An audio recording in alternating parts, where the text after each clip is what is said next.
We fully admit technically it's not a word, but we think it deserves to be. A hopefulist, which we're defining as a person who chooses, cultivates, and practices hope. Life coach Tiffany Peterson is going to help us all become genuine hopefulists so you can live your life with more smiles, more joy, more positivity. Tiffany, you bring all of that to our conversation and to our studio always. Thank you for being here. Hi, friend. Cute little word, cute little made-up word. Yes, not mine. Someone else shared it with me. Hopefulist. Yes.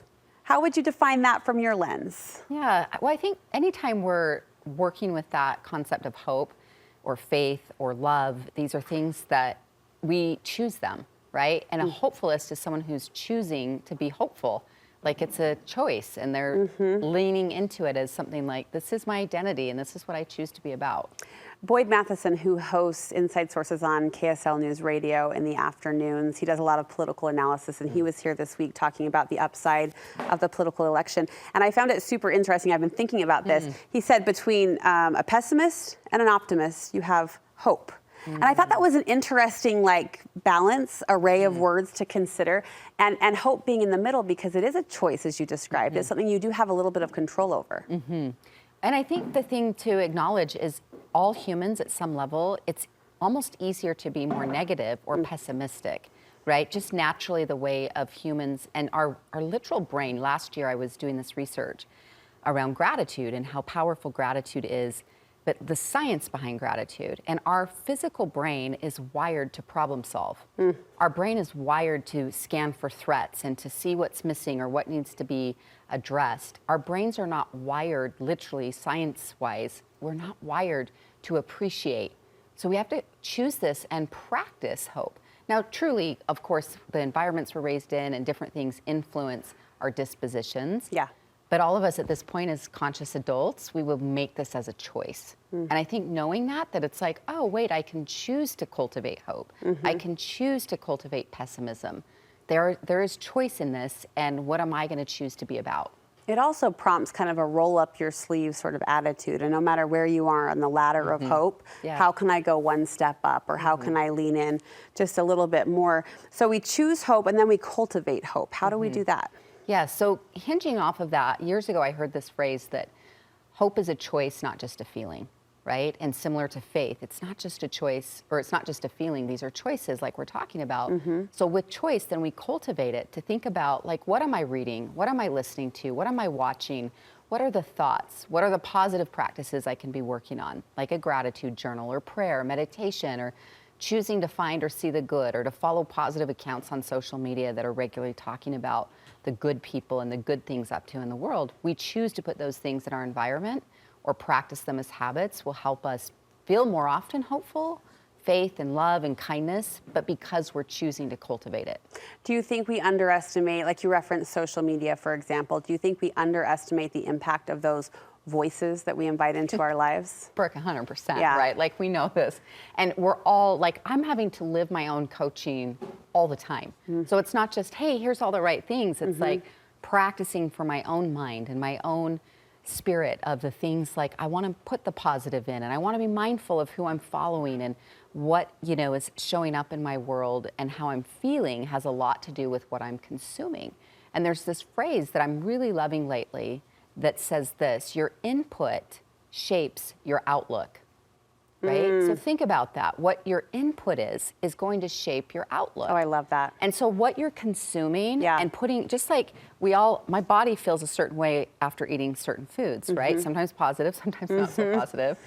But the same thing is what you're inputting into your brain and into your spirit is going to shape your outlook. And so becoming a more conscious, intentional creator / I think we all need truly a fierce guard at the door right now of what's coming in to my home, into my mind, into my spirit. I think we sometimes take for granted, and we think we can just absorb and consume all this stuff and then still be all hopeful and positive and faithful. No, what you consume is going to create what you're feeling and experiencing. I just got chills when you said that. We all need a stronger guard at the door. 100%, because right now there is so much energy that's up. And there's always going to be this principle at play, no matter what's happening. But you mentioned, again, the election and all the energy of that, and what we're feeling and the stresses and challenges economically, and all of the various things, let alone what's going on in each person's personal life, is I think we need to be a more fierce protector of guarding what's coming into our minds and into our thoughts and into our spirits. You mentioned your study of gratitude, and I know that's an ongoing pursuit of learning for you in your business and just from your personal point of passion. What do you see as the connection between gratitude and hope? Well, there's this simple phrase that what we focus on expands, right? Have you ever, anyone watching, they've had the experience of researching a new car or new to them, and then they start seeing that car everywhere on the road, right? Yes. Maybe you test drove it, maybe you've just looked at it online, but you now see it. That car's always been there. The difference is what you focus on expands or you experience more of. So gratitude being one of those true principles that brings us home to goodness, to peace, to love. I don't always feel grateful, though. That's the important thing, again, is gratitude is also a choice and a habit, not just a feeling. But if we practice gratitude, like look for intentionally what's good in my life, what are the blessings, what's the positive, whether you want to journal it, pray it, speak it, ponder upon it, it will have an impact on your disposition too. 30 seconds, you also found a connection as you considered this word, hopefulist, between hope and service. Yeah.